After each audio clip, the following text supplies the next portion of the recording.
U.S. students in most states and across almost all demographics have experienced setbacks in math and reading since the start of the pandemic. According to the National Assessment of Education Progress, also known as the nation's report card, only 36% of fourth graders and 26% of eighth graders are proficient or above in math. It's the steepest decline ever recorded. When it comes to reading, only 33% of fourth graders and 31% of eighth graders are proficient or above. According to the New York Times, Secretary of Education Miguel Cardona called the results, quote, appalling and unacceptable. Journalist David Zweig tweeted, the NAEP scores and New York Times article are misleading a lot of people to conclude remote school didn't correlate with lower scores. Multiple analyses comparing districts show an overt correlation between time out of school and learning loss. Zweig joins us now to expand on this. Welcome. Hi. So walk me through the misrepresentation here. What does the Times article say, and why do you think that people are getting it wrong? Yeah, so these national test scores came out, and the Times article, and quite frankly, most of the media coverage pointed at, oh, look at this. If you look at California or different places, that we're not seeing a big difference in the states that were known for having a higher rate of remote instruction versus in person, they weren't seeing a big difference. And a whole slew of people were tweeting this out. And I think Jennifer Rubin at Washington Post and others are saying, look, see? But the problem with that is that this is really kind of superficial. It's not even an analysis. That's even too, specific or generous of a word. It's really just a crude observation of state data. But there happen to have been a number of studies, at least 3 that I know of, that were carefully done analyses of data, but they looked at individual districts rather than at state level. And when you look at the individual districts within a state, or multiple states, it tells a very different story. Right. I've seen data from Emily Oster. I think that's one of the studies you're referring to. Yeah, my understanding is when you look at that, you do see a clearer breakdown in the longer, the more the schools were open in a district, they don't have the same degree of learning loss. Is that accurate? So there's a study, Emily Oster looked at a lot of these data. There was a study out of Harvard, and there's a study by Vladimir Kogan, who's a political scientist at Ohio State.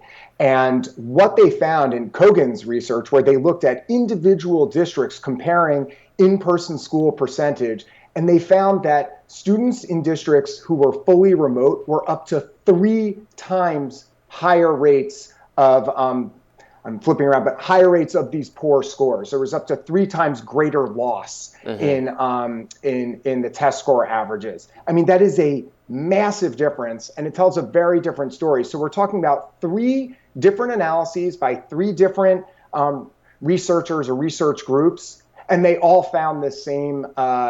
They all came to the same conclusion, which was that remote learning has a distinct and direct correlation with lower test scores. So to me, the bigger story here, kind of like top line, is this is a great example of, when you have kind of very basic data comes out and then the kind of confirmation bias of people, everyone immediately just kind of jumps to their conclusion without taking a step back and looking for what's actually going on within the weeds of the data. And everyone has confirmation bias, conservatives, liberals, everyone in between. But I think the relevant matter here is that most of the sort of prestigious media outlets all are very homogeneous as far as the political leanings. So when you have that, where the people with their kind of hand on the lever, and they all tend to swing in one way, and that confirmation bias swings in one way, you have something like this, which is a perfect case study.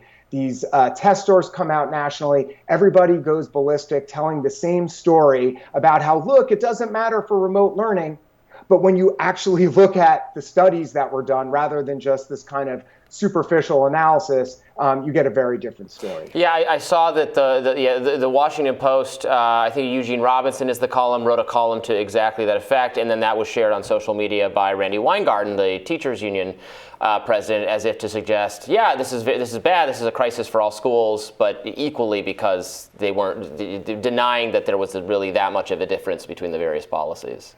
So I don't. Oh yeah, go ahead. I was just going to say, it's just a great case study about how science and data are interpreted and represented oftentimes by the media. And again, I don't want to say that liberals or progressives are more prone to confirmation bias than conservatives may be. That's certainly not the case. It's just that they tend to be the ones who run most of the and work at the prestigious media outlets in our country. So you end up having a narrative that immediately, just fired out of the cannon, that everyone believes this thing. And unless the average person is not going to be aware of this. They're going to kind of superficially see a post on Facebook, or maybe they'll glance at the Times and see something. But unless you actually are looking at the data itself and looking at careful studies done by experts who are looking into this, you're going to have a very confused understanding of what these data actually show. So I don't think that anybody who has a child, knows a child, is a teacher, or knows a teacher can really credibly deny that remote learning obviously isn't as good as in-person learning, and can observe with their own eyes the consequences of remote learning on kids. I guess I'm curious, is there any part of this conversation that's geared toward actually figuring out how to get kids back on track? That's a very good question. And, I would say one of the ways to think about it is that scores overall dropped. And when we want to think about, there obviously are a multitude of reasons of why that happened, because we want to understand why in order to understand how to fix it, right? And one of the things we have to think about is even the schools that were quote unquote open, the education in there was severely degraded and disrupted. Kids up until the spring of last year in most of the country were wearing masks. Their teachers were in masks. I mean, look, there's a reason why I'm not wearing a mask and you're not wearing a mask in this interview. We would have trouble hearing each other, trouble interpreting those things. Imagine you're a little kid in the classroom and for a full year, your teacher has his or her face masked and all of your peers have their face masks. There were quarantines happening all the time. So there is these severe disruptions to the learning experience even when they were in school. So I think one of the ways to think about resolving that is, because there are some people in public health right now who continue to say we should think about putting masks back on kids. The governor of New York mentioned parents, she recommended that parents have their children wear masks again because of RSV. So we need to, which is another virus that's very prevalent right now. So we need to think about how all these sort of anti-virus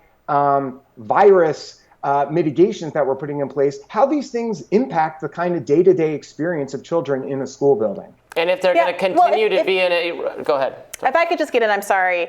I think it's really important to note that obviously we just came through a national tragedy, a global tragedy in this pandemic in which millions of people have died, and that the choice to shut down schools, the length of the shutdowns, I think is hotly in debate, and what we now know about transmissibility, et cetera, suggests that many schools should have been open a lot earlier.